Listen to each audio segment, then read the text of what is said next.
Hello guys, good morning, good morning. Nandito tayo ngayon sa Hitoog Cave sa Matalom, Leyte. Dito po tayo ngayon, naka-schedule na maligo. So matry din natin dito kung gaano ito kaganda.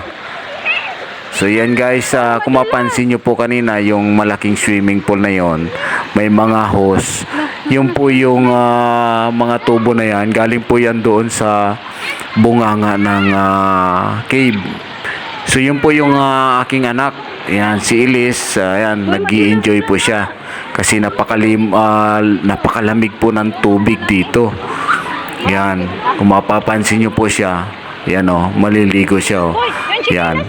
At saka kaya niya, lumulutang siya gamit diyan sa life jacket na suot-suot niya. Yan, kayang-kaya niya mag-isa, hindi siya natatakot first time niya kasi ngayon dito na pumunta sa probinsya ng misis ko. Bebe, tingin dito. Yan, nag-i-enjoy po. Kaya sa mga pamilya na gusto magkaroon ng banding-banding, yan, pwede po kayo rito. Ayan na nilalamig siya ngayon Sobrang lamig Kaya ito naman ang aking anak na lalaki, yan. Nagutom, kakalangoy. Yan, makikita nyo may bit-bit na pagkain. So yun guys, sa mga gustong pumunta, bisitahin nyo naman po yung Hitoog Cave para ma-experience rin. Pwede nyo pong tignan ang kanilang website para malaman nyo po kung ano po yung mga roles nila dito, kasi ako hindi ko na rin sila natanong dahil ako sumama lang din sa kanila. So medyo na din ako na amazed dito sa lugar na to. Yan, makikita nyo puro puno. Yan, tapos naman po yung mga ibang mga pamilya, ibang mga tao, yan, nandyan sa cottage na yan. Kasi mura lang ang cottage. Ang entrance 20 pesos lang. Tsaka walking distance lang din siya galing dyan sa highway. So yun guys, yan, nakikita nyan. Yung mga puno na yan, napakaganda tignan. Kung marating nyo po itong lugar na to. Yan, sana makapasyal po kayo rito. Yan, mga anak ko, mga pinsan niya, nag-enjoy, mga kapatid ni Mrs. Yan. Yan, kaya lang ako pag ganyan na kalalim hindi na ako naliligo dyan. Yan, gusto ko na lang dito sa ibabaw, pakuha-kuha na lang ng video.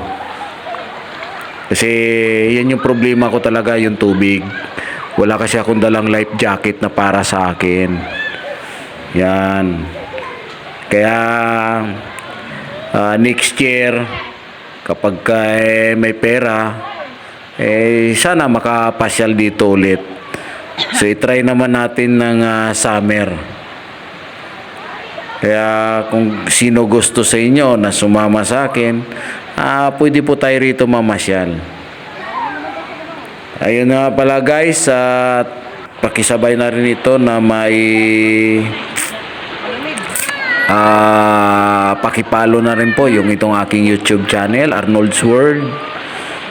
Yan, nag-i-enjoy po yung aking mga anak. Yan po, na kapatid ni Mrs. yung nag-aalalay dyan sa bunso.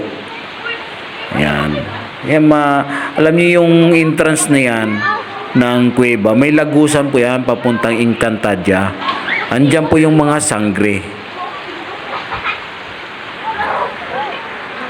Yan. So guys, inuulit ko sa mga gustong pumasyal dito, sa mga hindi pa nakarating o nakapunta na rin dito, balik-balikan nyo po itong lugar na to at napakaganda. Yan po yung kanina yung mga host na sinasabi ko. Yan, napakalawak ng swimming pool nila rito. So yun lang guys, maraming salamat po. Arnold's World TV.